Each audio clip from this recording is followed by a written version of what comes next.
जयपुर की हम बात करेंगे। मुख्यमंत्री भजनलाल शर्मा से मिले हैं नवनियुक्त मुख्य सचिव वी श्रीनिवास। मंगलवार को मुख्यमंत्री निवास पर वी श्रीनिवास ने मुख्यमंत्री भजनलाल शर्मा से मुलाकात की। तस्वीरें कुछ देर पहले भी हमने आपको दिखाई। उनकी शिष्टाचार भेंट ये थी। पदभार ग्रहण करने के बाद पहली बार मुख्यमंत्री से मिले वी श्रीनिवास और ये तस्वीरें आप देख लीजिए। लगातार तस्वीरें सच बेधड़क पर आपको दिखा रहे हैं। वी श्रीनिवास की मुलाकात होती है। पदभार ग्रहण करने के बाद पहली बार यह मुलाकात। तस्वीरें लगातार महज शिष्टाचार मुलाकात के तौर पर ही इसे देखा जा रहा है, क्योंकि जब आप कोई भी पद ज्वाइन करते हैं तो जाहिर सी बात है कि यह मुलाकात होती ही है और इस मुलाकात में जाहिर सी बात है एक ब्लूप्रिंट तैयार होता है कि आगे चल करके किस तरह से राजस्थान को लेकर के बदलाव करने हैं या विकास को लेकर के कोई खाका खींचना है, कोई काम करना है।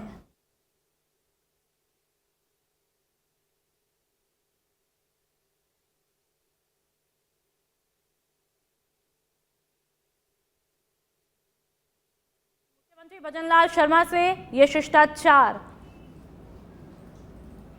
मुलाकात। लगातार तस्वीरें आपको सच बेधड़क पर दिखा रहे हैं।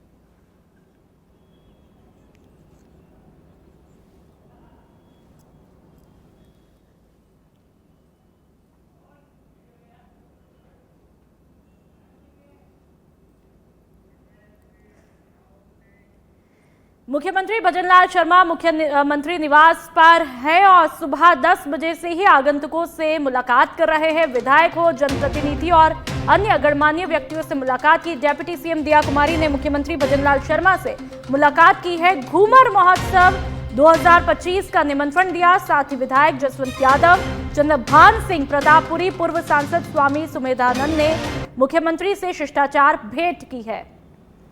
तो ये आगंतुकों से मुलाकात की तस्वीरें आप देख सकते हैं। 1 by 1 to 1 इंटरेक्शन इन तस्वीरों के जरिए बुके यहां पर भेंट किया जाता है।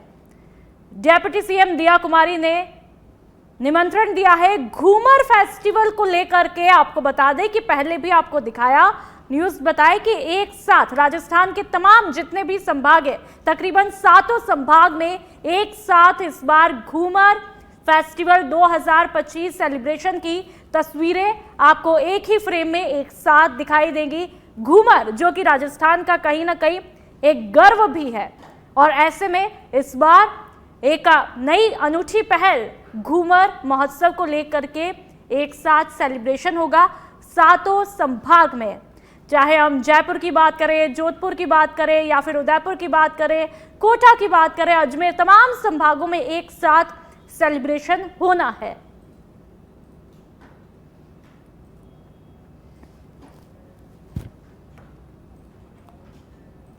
राजस्थान में कक्षा 9वीं से 12वीं की अर्धवार्षिक परीक्षा 20 नवंबर से शुरू होने जा रही है। इसके लिए निदेशालय बीकानेर ने सभी तैयारियां भी पूरी कर ली है।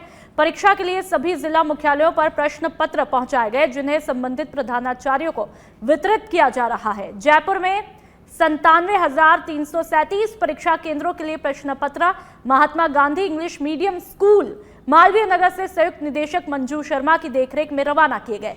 प्रश्न पत्र परीक्षा केंद्र के पास स्थित थाने में रखे जाएंगे और परीक्षा से पहले केंद्र अधीक्षक की देखरेख में स्कूलों में पहुंचाए भी जाएंगे। प्रदेश में निजी और सरकारी विद्यालय में समान प्रश्न पत्र से परीक्षाएं आयोजित की जा रही है, इसलिए सुरक्षा के व्यापक प्रबंध किए गए हैं। सभी प्रधानाचार्यों को निर्देश दिया गया कि किसी भी प्रकार की समस्या होने पर तुरंत उच्च अधिकारियों को सूचित करें।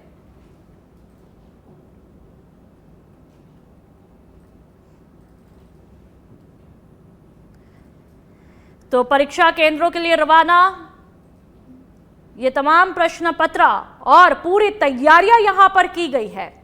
जब भी आप कुछ आयोजित करते हैं या फिर परीक्षा आयोजित करते हैं तो जाहिर सी बात एक टीम वर्क देखने को मिलता है और तैयारियां की जाती है, और ऐसे में ये पुख्ता तैयारियां तभी होती है जब कोई टीम वर्क दिखाई देता है और परीक्षा के लिए तमाम एकजुट होकर के जितने भी लोग हैं वो मिलकर के काम कर रहे हैं। परीक्षा पत्र को रवाना किया गया है, तमाम मैनेजमेंट यहां पर प्रॉपर देखने को मिल रहा है। साथ जो है प्रश्न पत्र वितरित किए जा रहे हैं और संबंधित संस्था प्रधानों को पाबंद कर दिया है कि आज ही ये प्रश्न पत्रों को थाने में रखवाएंगे, और कोई कमी बेसी है, कहीं कोई प्रश्न पत्र नहीं पहुंचा है तो उसकी सूचना भी आज ही देंगे। और 20 तारीख से परीक्षाएं शुरू हो रही हैं और एक दिन का समय बीच में मिलेगा, यदि कहीं कोई कमी बेसी होती है तो उसको पूरा करेंगे। और प्रश्न पत्र की सुरक्षा पर विशेष ध्यान दिया गया है। सारे परीक्षा केंद्रों के जो प्रश्न पत्र हैं संबंधित थाने में रखवाए गए हैं। जो शिक्षक रहेंगे, जो परीक्षार्थी वीक्षक जो रहेंगे, उनकी ड्यूटी वगैरह लगा दी गई। वीक्षक रहेंगे वो तो अपने विद्यालय के ही वीक्षक रहेंगे, कोई आपस में एक इंटरचेंज कोई वीक्षक को नहीं किया है। जहां जिस विद्यालय में कहीं कोई कमी है तो अपने पीओ यूसीओ क्षेत्र से वीक्षक लेकर। और आप दिल्ली की बात करेंगे, जहां पर एसआईआर को लेकर के दिल्ली कांग्रेस मुख्यालय में अहम बैठक हुई। राजस्थान से पीसीसी चीफ गोविंद सिंह डोटासरा, नेता प्रतिपक्ष टीकाराम जूली, सचिन पायलट मौजूद रहे। एसआईआर वाले 12 राज्यों के वरिष्ठ नेता बैठक में मौजूद रहे। 12 राज्यों में चुनाव आयोग एसआईआर करवा रहा है।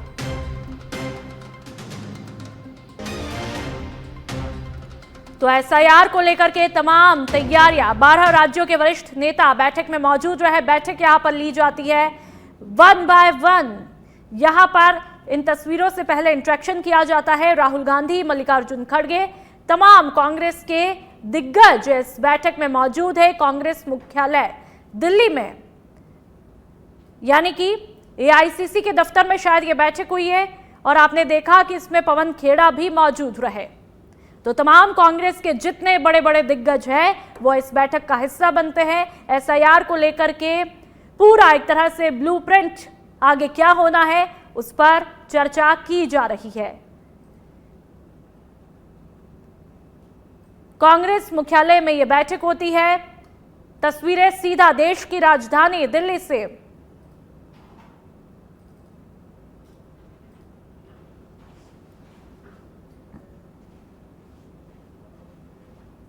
और आप छत्तीसगढ़ के जगदलपुर की हम बात करेंगे। कुख्यात माओवादी कमांडर माधवी हिजमा को सुरक्षा बलों ने ढेर किया। जवानों ने 2 AK-47 इंसास राइफल, पिस्टल और कई हथियार बरामद किए। बस्तर आईजी सुंदरराज पी ने हिडमा के मारे जाने की पुष्टि की है। आंध्र प्रदेश के मरेठपल्ली में पुलिस और ग्रेहाउंड की फोर्स ने ऑपरेशन चलाया। जवानों ने 6 हार्डकोर माओवादियों को मार गिराया। हिडमा पर 1 करोड़ रुपए का इनाम घोषित किया गया था। छत्तीसगढ़ में हिडमा पर 50 से ज्यादा आपराधिक मामले दर्ज थे। तो आईजी सुंदरराज ने इसकी पुष्टि कर दी है। जगदलपुर की ये तस्वीरें, और ये ऑपरेशन पूरी फोर्स ने यहां पर एक साथ होकर के चलाया। सुरक्षा बलों ने माओवादी को ढेर किया। जवानों ने 2 AK-47 राइफल और कई हथियार भी बरामद किए हैं।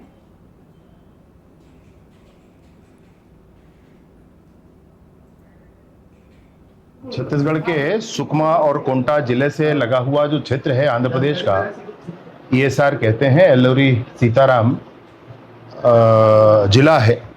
उस जिले में एक पुलिस मुठभेड़ में कुछ आतंकवादियों, कुछ नक्सलियों के न्यूट्रलाइज होने की सूचना है, और उस सूचना के आधार पर उसमें जो नाम सामने आए हैं उसमें एक CC मेंबर जो पिछली बार बना था, हिडमा इसका भी नाम है।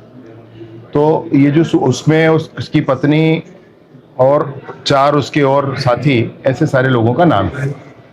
तो आंध्र प्रदेश की सीमा में हुआ ये नक्सल विरोधी अभियान, और उसमें हिडमा के न्यूट्रलाइज होने की सूचना है। कंफर्मेशन होना शेष, अभी कंफर्मेशन होना शेष है, इसमें ऐसी सूचना है। ये जो सूचना आई है ये बहुत महत्वपूर्ण है इस विषय पर कि आने वाले 31 मार्च 2026 तक सशस्त्र नक्सलिज्म समाप्त होना चाहिए। इस विषय को लेकर जो अभियान केंद्र की सरकार, माननीय केंद्रीय गृह मंत्री अमित शाह जी और राज्य की सरकार माननीय विष्णुदेव साय जी के नेतृत्व में, और सारे ही राज्यों में ये काम जो किया जा रहा है, इन सारे ही विषयों को लेकर के ये महत्वपूर्ण सूचना है। सभी सिक्योरिटी फोर्सेस का लगातार ये भी प्रयास रहा है जो माओवादी का हिंसा छोड़कर समाज की मुख्यधारा में शामिल होने से उन्हें पुनर्वास के लिए सभी प्रकार का सहायता उपलब्ध किया जा रहा है। उसके कई उदाहरण सबके सामने है। कल का एक उदाहरण भी है जो पंडुम कैफे उसी दिशा में एक सकारात्मक पहल है और उनकी एक सामान्य और शांतिपूर्ण जीवन और सकारात्मक जीवन निर्माण करने के लिए सभी प्रकार का सहायता भी उपलब्ध की जा रही थी। लेकिन इस बात के लिए कोई अनदेखी कर रहा है, अनसुनी कर रहा है, उसका परिणाम भुगतना पड़ जाएगा। हाल फिलहाल में पुवर्ती गांव में छत्तीसगढ़ शासन के माननीय उप मुख्यमंत्री महोदय और उनके साथ सभी सीनियर पुलिस ऑफिसर और प्रशासन की टीम भी गए थे। माड़वी हिडमा और बारसदेवा का परिजन से मुलाकात करके उनकी माताओं से यह अपील भी की गई, जो उन्होंने भी ये अपील जारी रखा है, जो उनकी दोनों माड़वी हिडमा और बारसदेवा का वापस समाज की मुख्यधारा में आने के लिए गाँव में आएगा, खेती किसानी कर एक अच्छा शांतिपूर्ण जीवन जीने के लिए दोनों का माता भी अपील किया। लेकिन उसके शासन का अपील भी माड़वी हिडमा ने अनसुनी किया, उनके परिजन का अपील को भी अनसुनी किया, अनदेखी किया। छत्तीसगढ़ में 2 दशकों से नक्सली वारदातों का सबसे बड़ा चेहरा और कुख्यात कमांडर माडवी हिडमा आखिरकार ढेर हो गया। Bastar range IG Sundarraj P ने सच बेधड़क से बातचीत में इसकी आधिकारिक पुष्टि की। बताया यह गया कि हिडमा मंगलवार को आंध्र प्रदेश में सुरक्षा बलों के साथ में मुठभेड़ में मारा गया। हिडमा प्रतिबंधित माओवादी संगठन का सबसे खूंखार और मोस्ट वांटेड कमांडर था, जिस पर कई बड़े हमलों की साजिश रचने का आरोप थे। और पुलिस अधिकारियों का कहना है कि हिडमा का खात्मा बस्तर क्षेत्र में नक्सली गतिविधियों के कमजोर पड़ने के दौर में आया है और इसे माओवादी आतंक के ताबूत में आखिरी कील माना जा रहा है। को आज न्यूट्रलाइज किया गया है और इसी चीज़ की जानकारी मिलकर Bastar range IG Sundarraj P sir से हम जानकारी चाहते हैं। सर, हिडमा को आज न्यूट्रलाइज किया गया है, उसके साथ में उसकी वाइफ को भी मिला है, किस तरह से बदलाव देखें? आज दिनांक 18 नवंबर 2025 नक्सल विरोधी अभियान के दृष्टिकोण से काफ़ी एक महत्वपूर्ण दिन रहा है। आज की मुठभेड़ में आंध्र प्रदेश छत्तीसगढ़ के सीमावर्ती अल्लूरी सीताराम राज्य जिला में 6 माओवादी का dead body Andhra Pradesh police और उधर के सिक्योरिटी फोर्सेस द्वारा बरामद की गई थी। उसका ऑफिशियल कंफर्मेशन अभी प्राप्त हुआ और विस्तार से डिटेल थोड़ी समय पश्चात हमको मिल सकता है। इस मुठभेड़ में मारा गया माओवादियों का शनाख्ती जो central committee member Madvi Hidma और उनकी पत्नी DKSC मेंबर राजे के रूप में हुआ और 4 अन्य माओवादी का टोटल 6 माओवादी का डेड बॉडी आज की मुठभेड़ में आंध्र प्रदेश पुलिस और सिक्योरिटी फोर्सेस ने बरामद किया और डिटेल जानकारी आने वाला बहुत जल्दी हमको प्राप्त हो सकता है। सर, हिडमा पे कितना इनाम रखा गया था, कितना उसकी पत्नी पे था और अन्य माओवादियों पे क्या? छत्तीसगढ़ राज्य अंतर्गत सेंट्रल कमेटी मेंबर के रूप में हिडमा के ऊपर 40 लाख के नाम थे, उनकी पत्नी राजे जो DKSC मेंबर उनके ऊपर 25 लाख के नाम थे। अन्य अलग अलग स्टेट्स में जो संबंधित स्टेट्स ने इनाम घोषित करके तो उसका पूरा कंपिलेशन अभी थोड़ी देर पश्चात दे सकता है। अभी प्राथमिक जानकारी मिल रहा है, उसका आने वाला डिटेल विस्तार जानकारी बहुत जल्दी आपको प्राप्त हो सकता है। शासन के द्वारा इनको जो सरेंडर करने को भी पहले कहा गया था, इनकी मां के द्वारा भी मारने की अपील की गई थी। अब कई माओवादी जो बचे हैं उनको आपकी ओर से क्या कहें? माओवादी संगठन के लिए भारत सरकार की ओर से छत्तीसगढ़ शासन की ओर से स्पष्ट संदेश बार बार दिया गया, अभी भी हम उसको दोहराते हैं। उनके पास और कोई विकल्प नहीं बचा है, इधर उधर भागने से कोई फायदा नहीं है। एक ही रास्ता है, हिंसा छोड़कर आकर आत्मसमर्पण करे, एक सामान्य जीवन जी सकता है। पुनर्वास के तहत सभी प्रकार की सहायता उनका उपलब्ध किया जा सकता है। इस बात की यदि कोई अनसुनी करेगा, अनदेखी करेगा, फिर परिणाम को उनको भुगतना पड़ेगा। अभी हाल फिलहाल में भी जो पुवर्ती गांव जो जिला सुकमा में जो माडवी हिडमा और बारसदेवा का जो गांव है, उधर शासन के उप मुख्यमंत्री महोदय और सभी वरिष्ठ अधिकारीगण भी गए थे, उनके परिजन से मुलाकात हुई। उनकी दोनों का माता भी अपील भी किया है हिंसा छोड़कर आ जाए ताकि हम खेती किसानी कर एक अच्छा जिंदगी जिए करके। उस बात को उन्होंने अनदेखी किया, उसके परिणाम आज उनको सामने करना पड़ा।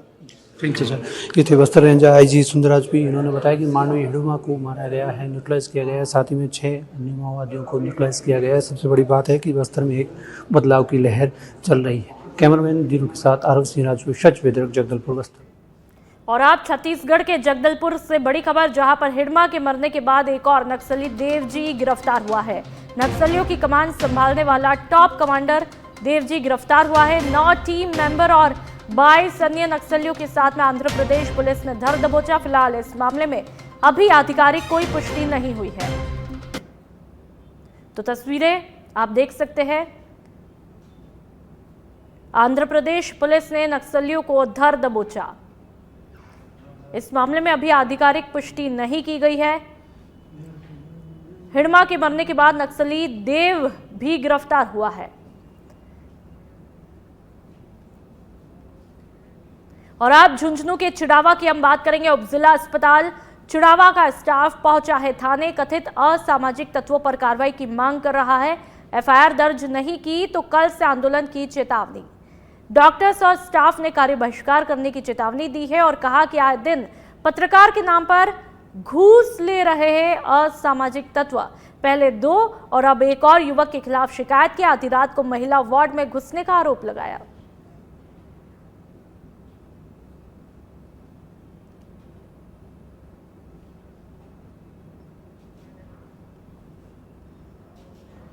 भरतपुर के बंसी पहाड़पुर खनन क्षेत्र में खान सुरक्षा निदेशालय अजमेर के तत्वाधान में 39वां खान सुरक्षा अभियान का आयोजन किया गया। ये कार्यक्रम 17 नवंबर से 23 नवंबर तक चलेगा। तो वही कार्यक्रम की थीम सुरक्षित कार्यस्थल और विकसित भारत रखी गई। कार्यक्रम का आयोजन लक्ष्मी एसोसिएट बंसी पहाड़पुर सैंडस्टोन भरतपुर के द्वारा किया गया, जहां पर उपस्थित लोगों और मजदूरों को सेफ्टी उपकरण, सेफ्टी टूल, स्टोन से फैलने वाली डिजीज, मास्क का उपयोग करने के लिए जागरूक किया गया।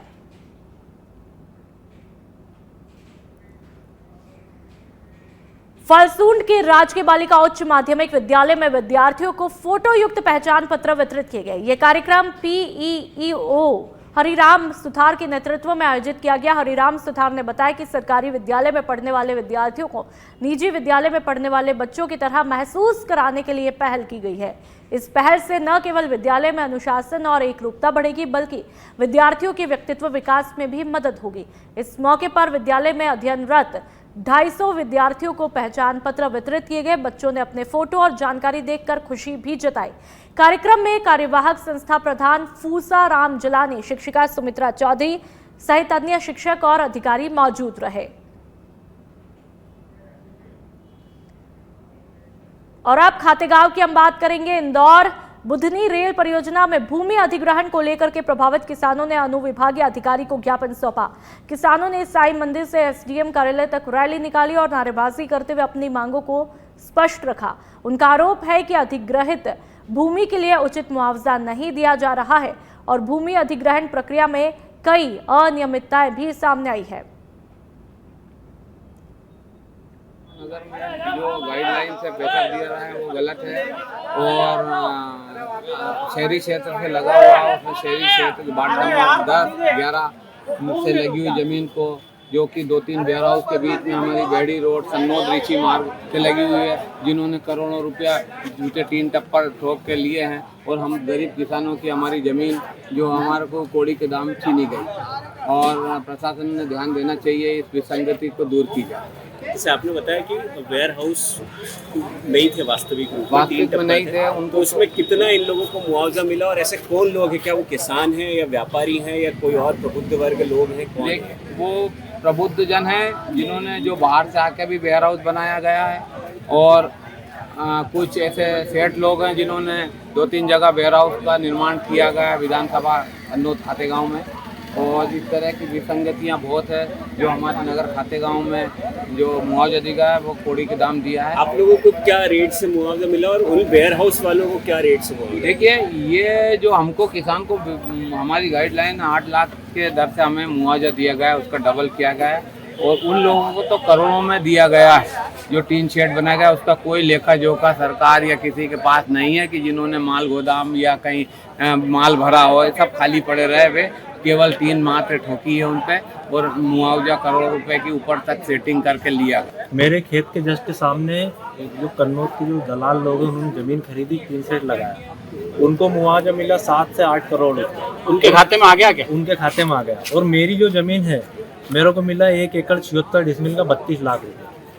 मतलब इतना अंतर है। और वो नगर पंचायत में और हम ग्रामीण में, मतलब हमको ग्रामीण में कर दिया गया, उनको शहरी में लिया गया। तो वो वेयर हाउस पहले से निर्मित था? क्या हुआ? वेयर हाउस अभी 2023 में बना हुआ है, 22-23 में। तो उसको वेयर हाउस बोल सकते हैं, टीन शेड बोलेंगे? 3 सेट बोलेंगे। अगर आप उसकी जांच कराई जाए तो उन्होंने कुछ भी नहीं है, ना माल है ना कुछ है, नीचे से कच्चा है पूरा। जांच कराओ तो बहुत सारी गलतियां निकलेगी और बहुत सारे मुद्दे सामने आएंगे। इसमें आपको क्या लगता है कि अधिकारियों की जो है वो मिली भगत है या किसानों का चोला ओढ़ के किसी और ने इस तरीके के मुआवजे पे जो है? उसमें सबकी साथ घाट है, अधिकारी लोगों की भी है और किसानों की भी। NHI सबसे बड़ा किसानों का इशू है कि बाजार मूल्य पे जो रेट है उसके हिसाब से हमको मुआवजा दिया जाए चारों। और अगर वो मुआवजा नहीं दिया गया तो किसान धरने पे बैठेंगे। आपको समय दे रहे हैं हम 7 दिन का अंदर निराकरण नहीं हुआ, आपको कोई अवसर ठोस नहीं मिला। जैसे कलवार के 7 गांव को आपने गाइडलाइन बढ़ा के जो मुआवजा उनका बढ़ाया, मेरे हिसाब से वो 48 लाख रुपया पर हेक्टर के लगभग का मुआवजा उन लोगों का बना है। हमारे यहाँ तो नहीं बना वो तो अब मुझे मालूम है, कलेक्टर साहब चर्चा हुई थी हम लोगों की भी, तो उन्होंने 95% के लगभग गाइडलाइन बढ़ाई वहाँ की और उसके आधार पर मुआवजा बढ़ा हो। तो हम भी ये चाहते हैं कि हमारे जो क्षेत्र के किसान है, खातेगांव क्षेत्र, ग्रामीण क्षेत्र के और शहरी क्षेत्र में सर बहुत बड़ा भेदभाव होगा कि जो जमीन आपने मैप के आधार पे खातेगांव क्षेत्र के लोग तो कौन सा गांव का सर्टिफिकेट देगा? आप पहले ये बताओ मुझे। आपके शहरी क्षेत्र में जमीन नहीं है तो किस गाँव में? पाकिस्तान में है, आसमान में